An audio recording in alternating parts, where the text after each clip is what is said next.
चरक संहिता में महर्षि चरक जी कहते हैं, रोगा सर्वपि मंद अग्नो, यानी कि सभी रोगों का मूल कारण है मंद अग्नि, यानी कि जठर अग्नि का कमजोर होना। आयुर्वेद के कई महर्षि और आचार्य कहते हैं कि शरीर में कितने भी बड़ी बीमारी क्यों ना हो, उसकी जड़ आपके पेट के अग्नि में छुपी होती है। अगर अग्नि तेज है तो खाना अच्छी तरह से पचता है, पोषण मिलता है और शरीर मजबूत बनता है। लेकिन अगर अग्नि कमजोर हो गई तो खाना अपने पूर्ण रूप में पच ही नहीं पाता है या फिर आधा पच के रह जाता है। इसे ही आयुर्वेद में आमा कहते हैं, यानी कि अनडाइजेस्ट फूड, जो शरीर के लिए पॉइजन बन जाता है। यही आमा आगे चलकर धीरे धीरे सभी रोगों को जन्म देता है। इसलिए अन्न यानी कि आहार का पाचन सही तरीके से नहीं होगा तो ना ही कोई वजन बढ़ा सकता है ना ही घटा सकता है। गैस, एसिडिटी, कॉन्स्टिपेशन, खाया पिया शरीर में ना लगना, भूख ना लगना, हमेशा पेट भरा रहना, थकान, weak immunity, headache, migraine, skin का डल होना, चेहरे में दाग धब्बे का आना, एक्ने,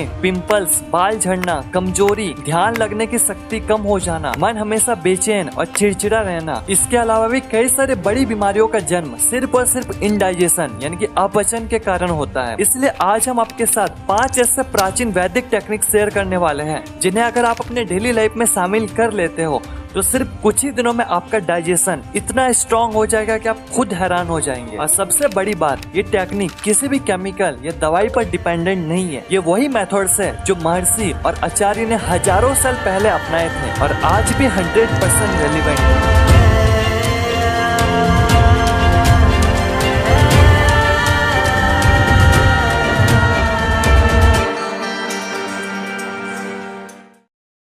तो देखो, डाइजेशन को इम्प्रूव करने से पहले हमें ये समझना बहुत जरूरी कि असल में बॉडी के अंदर पाचन यानी कि डाइजेशन होता किस तरह है, यानी कि खाना आपके बॉडी में पचता कैसे है और असल में क्या वो डाइजेस्ट हो भी रहा है या फिर सड़ रहा है, ये समझना बहुत जरूरी है। तो देखो, डाइजेशन एक्चुअली स्टार्ट हमारे मुंह से ही हो जाता है। जब आप खाना चबाते हो तो उससे जो लार यानी कि सलाइवा निकलते हैं उसमें एंजाइम्स होते हैं जो खाने के अंदर प्रेजेंट स्टार्च को तोड़ना शुरू कर देते हैं। जब आप खाने को अच्छी तरह से चबा के निगलते हो तो वो खाना इसोफेगस के थ्रू आपके स्टमक में पहुंचता है। स्टमक में 3 इंपॉर्टेंट जूसेस निकलते हैं, हाइड्रोक्लोरिक एसिड, म्यूकस और पेप्सिन। इसी को जठर अग्नि कहा जाता है। ये अग्नि ही खाने को तोड़ती है, उसे रस में बदलती है और पोषण देती है। अब सोचो, हाइड्रोक्लोरिक एसिड इतना स्ट्रॉन्ग होता है कि वो आपके स्टमक की वॉल को भी जला सकती है। इसी वजह से बॉडी म्यूकस रिलीज करती है जो स्टमक के इनर वॉल को कवर करते हैं। जब ये जूसेस खाने के साथ मिक्स होता है तो स्टमक एक चर्निंग एक्टिविटी करता है, वो श्रिंक और एक्सपेंड करता है। इससे खाना बराबर मिक्स होता है और डाइजेस्ट होना स्टार्ट हो जाता है। 4 से 5 घंटे स्टमक में रहने के बाद खाना स्मॉल इंटेस्टाइन में चला जाता है। यहाँ उसकी मुलाकात होती है बाइल जूस से जो लीवर से निकलता है और फैट्स को तोड़ता है। साथ ही पेनक्रियास और इंटेस्टाइन के जूसेस प्रोटीन को और ज्यादा ब्रेक डाउन करते हैं। इंटेस्टाइन में एक मूवमेंट होता है जिसे पेरिस्टाल्सिस मूवमेंट बोलते हैं जो खाने को आगे की तरफ पुश करता है। अब स्मॉल इंटेस्टाइन की वाल खाने से न्यूट्रिएंट्स एब्जॉर्ब करके शरीर के साथ धातु बनाते हैं, रस, रक्त, मांस, मेद, अस्थि, मज्जा और शुक्र धातु। इसी प्रोसेस को आयुर्वेद में धातु पोषण सिद्धांत कहा जाता है। और इसके बाद अंत में जो खाना डाइजेस्ट नहीं हो पाता है वो वेस्ट के रूप में लार्ज इंटेस्टाइन में पहुंच जाता है और फिर बॉडी से बाहर निकल जाता है। आयुर्वेद इसे मल बाह्य क्रिया बोलते हैं, जिसमें शरीर अपने टॉक्सिन्स को बाहर निकालकर स्वच्छ और नया बनाता है। और आज हम सबसे पहले इसी मल से जानेंगे कि हमारा डाइजेस्टिव सिस्टम कितना स्ट्रॉन्ग है। नंबर 1, मल निरीक्षण। देखो, एक इंसान रोज लगभग 1.5 किलो आहार ग्रहण करता है। अब सवाल यह है कि क्या ये खाना प्रॉपर्ली डाइजेस्ट हो रहा है या फिर सड़ रहा है। इसका सबसे सिंपल टेस्ट अपना मल का निरीक्षण करना यानी कि अपना स्टूल टेस्ट करना। तो देखो, मेनली 7 तरह के मल यानी कि स्टूल होते हैं। टाइप 1 कुछ इस तरह दिखते हैं, छोटे छोटे गोले, बिल्कुल बकरी की पॉटी के जैसा। ये कॉन्स्टिपेशन का एक्सट्रीम लेवल होता है। टाइप 2 कुछ इस तरह दिखता है, लंबी डंडी लेकिन थोड़ा हार्ड और गुठली वाली, ये भी कॉन्स्टिपेशन ही है। टाइप 3 डंडी शेप, थोड़ा क्रैक्स के साथ, ये ऑलमोस्ट नॉर्मल है। टाइप 4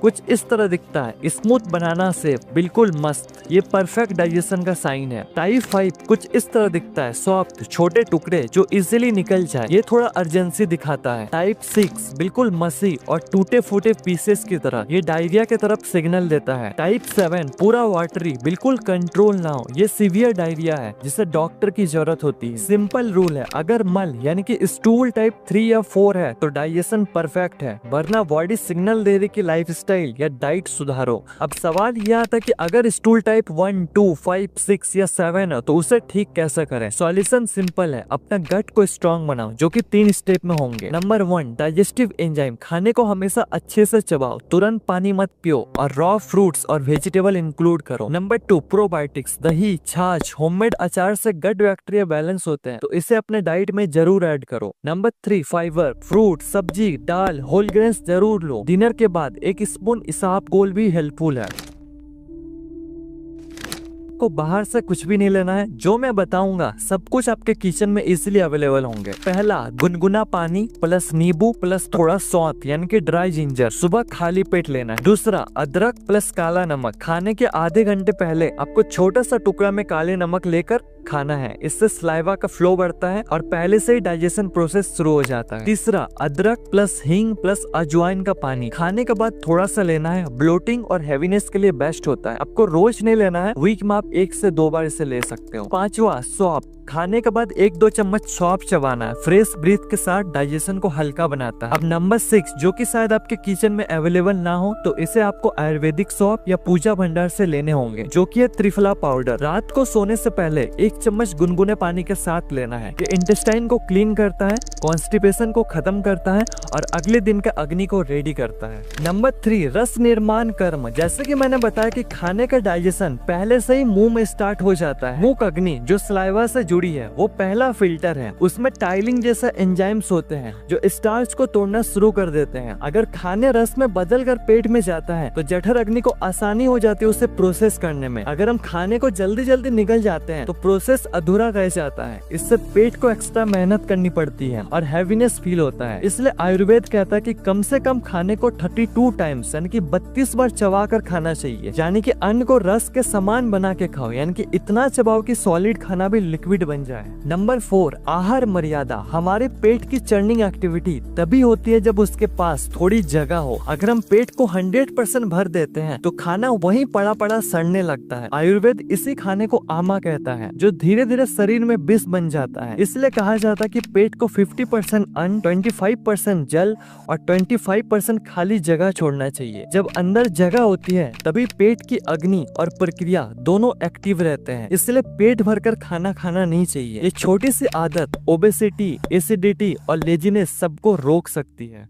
नंबर 5, मिताहार सिद्धांत। आयुर्वेद में अग्नि का कनेक्शन सूर्य से होता है। सुबह का अग्नि यानी कि डाइजेस्टिव फायर धीरे धीरे जगता है, इसलिए ब्रेकफास्ट लाइट और इजीली डाइजेस्टेबल होना चाहिए। लगभग 20 से 25% दिन भर के खाने का। ब्रेकफास्ट में आप फल, दूध से बनी चीजें, हल्का उपमा, पोहा, ओट्स, नट्स या ड्राई फ्रूट जैसे चीजों को खाओ। दिन के मध्य काल में सूर्य अपने प्रभाव में सबसे शक्तिशाली होता है, इसलिए सबसे बड़ा और हेवी मील यही होना चाहिए। लगभग 40 से 50% दिन भर के खाने का। लंच में आप रोटी, चावल, दाल, सब्जी, घी, सलाद लेना बेस्ट है। इसके बाद रात्रि आहार यानी कि डिनर आपको हमेशा सनसेट के पहले ही कर लेना चाहिए। रात को अग्नि कमजोर होता है, इसलिए डिनर हमेशा लाइट और इजिली डाइजेस्टेबल होना चाहिए। लगभग 20 से 25% दिन भर के खाने का। डिनर में आप खिचड़ी, लाइट रोटी सब्जी, सूप या फिर दूध ले सकते हो। आज के लिए बस इतना ही। इन 3 टॉपिक में से नेक्स्ट वीडियो किस पे बनाया जाए नीचे कमेंट्स में जरूर बताओ।